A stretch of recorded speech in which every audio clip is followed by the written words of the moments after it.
আসসালামু আলাইকুম। মুখে লেগে থাকার মতো দুর্দান্ত স্বাদের চিকেন ভুনা রেসিপি নিয়ে আপনাদের সামনে আবারও হাজির হয়ে গেলাম। আর আজকের এই চিকেন ভুনা আমি পানি ছাড়াই রান্না করেছি। আর এটি দেখতে যতটা সুন্দর হয়েছে, খেতে কিন্তু তার চাইতেও বেশি মুখরোচক হয়েছে। একদম ঘরোয়া মশলায় মুখে লেগে থাকার মতো এই রেসিপিটি দেখতে হলে আশা করছি পুরোটা রেসিপি জুড়ে আপনাদেরকে সাথে পাবো। তো আশা করছি যারা ব্যাচেলর কিংবা নতুন রাঁধুনি তাদের কাছে আমার আজকের এই রেসিপিটি অনেক বেশি হেল্পফুল হবে। তো ভিউয়ার্সদের কাছে বরাবরের মতো রিকোয়েস্ট থাকবে, অবশ্যই রেসিপিটি দেখার শুরুতে লাইক দিয়ে দেখা শুরু করবেন। আর আপনাদের এক একটি লাইক কিন্তু শেয়ারের কাজ করে। তাহলে চলুন কথা না বাড়িয়ে শুরু করা যাক। তো স্ক্রিনে আমি চিকেনগুলো খুব ভালোভাবে ধুয়ে পরিষ্কার করে পানিটাকে ঝরিয়ে নিয়েছি। এবং চিকেনটা রান্না করার জন্য আমি এখানে 1 টেবিল চামচ করে আদা পেস্ট এবং রসুন পেস্ট নিয়েছি। আর নিয়েছি 1.5 কাপ পেঁয়াজ কুচি, নিয়েছি রিফাইন অয়েল, আর নিয়েছি 1 চা চামচ করে মরিচের গুঁড়া এবং ধনিয়া গুঁড়া এবং 1/2 চা চামচ হলুদের গুঁড়া। তো এখানে 1 কেজি চিকেনের জন্য আমি আস্ত গরম মশলা নিয়েছি, 3টি তেজপাতা, 6-7 টুকরো করে দারুচিনি এবং এলাচি, লবঙ্গ এবং গোলমরিচ নিয়েছি 6-7 টুকরো। তো একটি প্যান আমি অলমোস্ট চুলায় বসিয়ে দিয়ে প্যানটা গরম হয়ে গেলে 1/2 কাপের চাইতে একটু বেশি তেল অ্যাড করে দিলাম। তারপর চুলার আঁচ মিডিয়ামে রেখে তেলটা যখন গরম হয়ে গেছে অ্যাড করে দিলাম গোটা গরম মশলা। তো গরম মশলাটাকে আমি 1 থেকে 2 মিনিটের মতো ভেজে নিব, একদম মিডিয়াম টু লো হিটে। তো বেশি আছে ভাজা যাবে না, এতে করে গরম মশলাগুলো পুড়ে যাবে। এই পর্যায়ে আমি পেঁয়াজ কুচি অ্যাড করে দিলাম। তারপর আমি এতে অ্যাড করে দিচ্ছি আদা পেস্ট এবং রসুন পেস্ট। তো এগুলোকে আমি ততক্ষণ পর্যন্ত ভেজে নিব যতক্ষণ না পর্যন্ত তেলটা উপরে ভেসে আসে এবং মশলার র ফ্লেভারটা চলে যায়।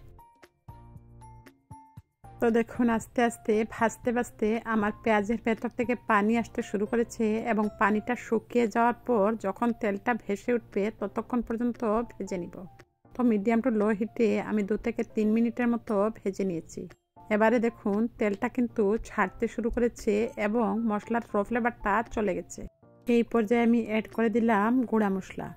তারপর আমি স্প্যাচুলা দিয়ে নেড়েচেড়ে খুব ভালোভাবে মিশিয়ে নিচ্ছি। আর যেহেতু মশলাটা দিয়েছি সেজন্য মশলাটা কষানোর জন্য এবং মশলার র ফ্লেভার চলে যাওয়ার জন্য 2 টেবিল চামচের মতো পানি অ্যাড করে দিলাম। তারপর আবার চুলার আঁচটা লোতে করে ঢেকে রান্না করব 2 মিনিটের জন্য। ফিরে আসলাম 2 মিনিট পর। তো অল্প আছে 2 মিনিট রান্না করার পর দেখুন গ্রেভিটা কতটা থকথকে এবং তেলটা উপরে ভেসে উঠেছে। এই পর্যায়ে আমি আগে থেকে ধুয়ে রাখা চিকেনটাকে অ্যাড করে দিলাম। তারপর আমি স্প্যাচুলা দিয়ে খুব ভালোভাবে নেড়েচেড়ে মিশিয়ে নিচ্ছি, যাতে চিকেনের গায়ে খুব ভালোভাবে মশলাটা ঢুকে যায়। তো এই পর্যায়ে আমি এতে অ্যাড করে দিচ্ছি স্বাদ মতো লবণ। তো আপনারা চাইলে কষানোর মুহূর্তেও কিন্তু লবণটাকে অ্যাড করে দিতে পারেন। তারপর আমি আবারও স্প্যাচুলার সাহায্যে খুব ভালোভাবে মিশিয়ে নিচ্ছি। এই অল্প আছে কষিয়ে কষিয়ে আমি রান্নাটা করে নিব। তো নেড়ে চেড়ে আবারও আমি মিডিয়াম টু লো হিটে 10 মিনিটের জন্য ঢেকে রেখে দিয়েছিলাম। তো ফিরে আসলাম 10 মিনিট পর। দেখুন চিকেনের ভেতর থেকে কতটা পানি উঠে এসেছে। তো আমি এই উঠে আসা পানি দিয়েই কিন্তু পুরোটা চিকেন রান্না করে নিব। আর যেহেতু এটি ব্রয়লার চিকেন সেজন্য সেদ্ধ হতে খুব একটা সময় লাগবে না। তো এই পর্যায়ে আমি ঢাকনা দিয়ে ঢেকে রেখে দিব চুলার আঁচ মিডিয়ামে করে 5 মিনিটের জন্য। ফিরে আসলাম 5 মিনিট পর। দেখুন চিকেনের ভেতর থেকে কতটা পানি উঠে এসেছে। আর ইন টোটাল এই 15 মিনিটের ভেতরে কিন্তু চিকেনটাও সেদ্ধ হয়ে গেছে। তো যেহেতু আমি ভুনা ভুনা করব সেজন্য এই চিকেনের পানিটাকে মিডিয়াম টু লো হিটে আবারও 10 মিনিটের জন্য ঢেকে রেখে দিলাম, যাতে চিকেনের পানিটা শুকিয়ে যায়। তো ফিরে আসলাম 10 মিনিট পর। তো চিকেনের স্বাদটাকে বাড়িয়ে দিতে এই পর্যায়ে আমি অ্যাড করে দিলাম ভাজা জিরের গুঁড়ো 1 চা চামচের মতো। তারপর নেড়ে ছেড়ে উপর থেকে অ্যাড করে দিচ্ছি আস্ত কাঁচামরিচ 3 থেকে 4টি। একদম লো আছে আবারও আমি ঢেকে রান্না করব 1 মিনিটের মতো। তারপর আমি একটি সার্ভিং বলে সার্ভ করে আপনাদের সাথে শেয়ার করে নিব। তো আমি একটি সার্ভিং বলে সার্ভ করে নিয়েছি। মুখরোচক স্বাদের এই চিকেন ভুনা দিয়ে আপনারা চাইলে পোলাও, রুটি, লুচি, পরোটা কিংবা সাদা ভাতের সাথে অনায়াসে খেতে পারবেন। আর এটি দেখতে যতটা সুন্দর হয়েছে, খেতে কিন্তু তার চাইতেও বেশি মুখরোচক হয়েছে। তো আপনাদের সাথে ছোট্ট একটি টিপস শেয়ার করছি। খুব বেশি তেল এবং বেশি আছে রান্না করলেই যে খাবারটা খুব বেশি সুস্বাদু হবে তা কিন্তু নয়। অল্প আছে কষিয়ে কষিয়ে এইভাবে রান্না করে অবশ্যই ট্রাই করে কমেন্ট সেকশনে আমাকে ফিডব্যাক জানাতে ভুলবেন না। তো ভিউয়ার্সদের কাছে ছোট্ট একটি রিকোয়েস্ট রইল, যদি চ্যানেলটি নতুন ভিজিট করে থাকেন অবশ্যই সাবস্ক্রাইব করে পাশে থাকা বেল বাটনটি বাজিয়ে দিবেন, যাতে যে কোনো রেসিপির আপডেট সবার আগে নোটিফিকেশন আকারে আপনার মোবাইলে পৌঁছে যায়। যদি রেসিপিটি আপনাদের কাছে খুব বেশি ভালো লাগে, ইচ্ছে হলে ফ্রেন্ডস এবং ফ্যামিলির সাথে শেয়ার করে অন্যদেরকে দেখার সুযোগ করে দিতে পারেন। তো পরবর্তী রেসিপি অথবা ভ্লগ দেখার আমন্ত্রণ জানিয়ে আপনাদের সবার সুস্থতা এবং মঙ্গল কামনায় আজকের মতো বিদায় নিচ্ছি। সবাই ভালো থাকবেন, সুস্থ থাকবেন, আর আমার এই ছোট্ট চ্যানেলটিকে এগিয়ে নিয়ে যেতে আমার চ্যানেলটির সঙ্গেই থাকবেন। আল্লাহ হাফেজ। আসসালামু আলাইকুম। আসসালামু আলাইকুম। চলে আসলাম আপনাদের সাথে আবারও একটি হাতে মাখা আলু দিয়ে মলা মাছের একটি মুখরোচক রেসিপি নিয়ে। খুব সহজে চটজলদি তৈরি করা যায় এই মুখরোচক মলা মাছের এই রেসিপিটি। আর এটি দেখতে যতটা সুন্দর হয়, খেতে কিন্তু তার চাইতেও বেশি মুখরোচক হয়। তো ভিউয়ার্সদের কাছে বরাবরের মতো রিকোয়েস্ট থাকবে, আমার আজকের এই ঝাল ঝাল হাতে মাখা মলা মাছের এই রেসিপিটি যদি আপনাদের ভালো লাগে অবশ্যই একটি লাইক দিবেন। যদি চ্যানেলটি নতুন ভিজিট করে থাকেন সাবস্ক্রাইব করে পাশে থাকা বেল বাটনটি বাজিয়ে দিবেন পরবর্তী আপডেট পাওয়ার জন্য। রেসিপি রিলেটেড কোনো প্রশ্ন থাকলে অবশ্যই কিন্তু কমেন্ট সেকশনে কমেন্ট করে জানাতে পারেন। তাহলে চলুন কথা না বাড়িয়ে মুখরোচক আলু দিয়ে মলা মাছের এই কারিটি আমি কিভাবে তৈরি করলাম এক নজরে দেখে নেই। তো অফ স্ক্রিনে আমি মাছগুলোকে খুব ভালোভাবে ধুয়ে পরিষ্কার করে পানিটাকে ঝরিয়ে নিয়েছি। আর এখানে 1 কাপের মতো মাছ আছে। এছাড়া মাঝারি সাইজের একটি আলুকে কুচি করে কেটে নিয়েছি। মরিচের গুঁড়া, ধনিয়া গুঁড়া এবং হলুদের গুঁড়া নিয়েছি 1/2 চা চামচ করে। 10 থেকে 12টি কাঁচামরিচ আমি হালকা একটু চিড়ে নিয়েছি।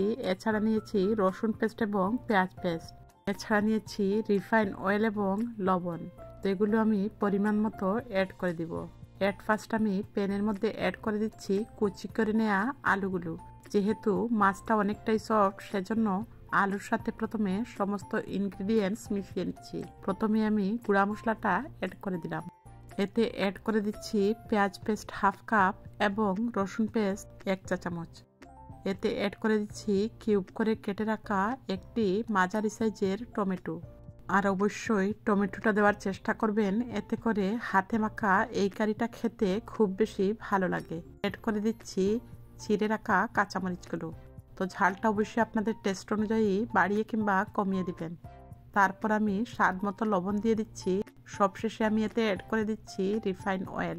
তো আমি এখানে 2 টেবিল চামচের মতো তেল দিয়ে এবারে সমস্ত ইনগ্রিডিয়েন্টস খুব ভালোভাবে মেখে নিব, যাতে মশলাটা খুব ভালোভাবে মিশে যায়। আর অবশ্যই মাছটা প্রথম পর্যায়ে অ্যাড করবেন না, তা না হলে এই যে প্রেস করে করে মেশানো হচ্ছে মাছটা কিন্তু আগে থেকে ভেঙে গুঁড়ো হয়ে যাবে।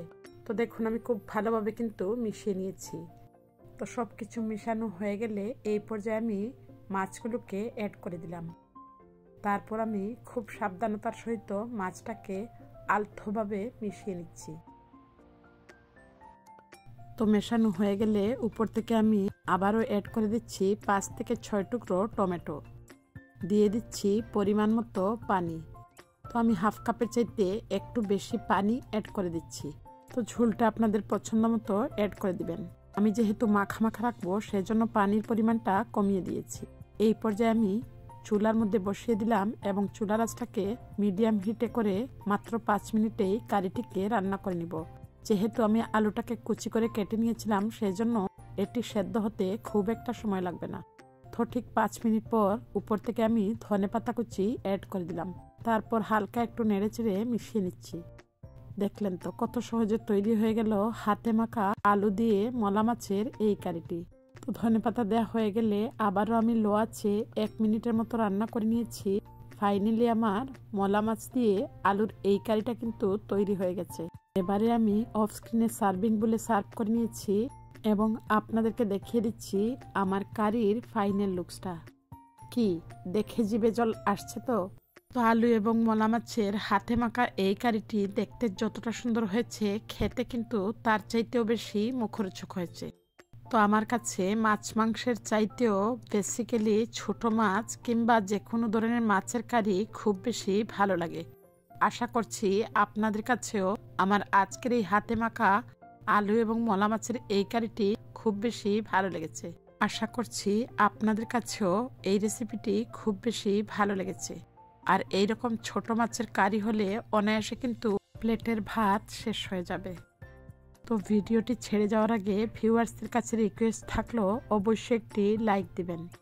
তো দেখা হচ্ছে নেক্সট এপিসোডে। ততক্ষণ পর্যন্ত আপনাদের সবার সুস্থতা এবং মঙ্গল কামনায় আজকের মতো বিদায় নিচ্ছি। আল্লাহ হাফেজ। আসসালামু আলাইকুম।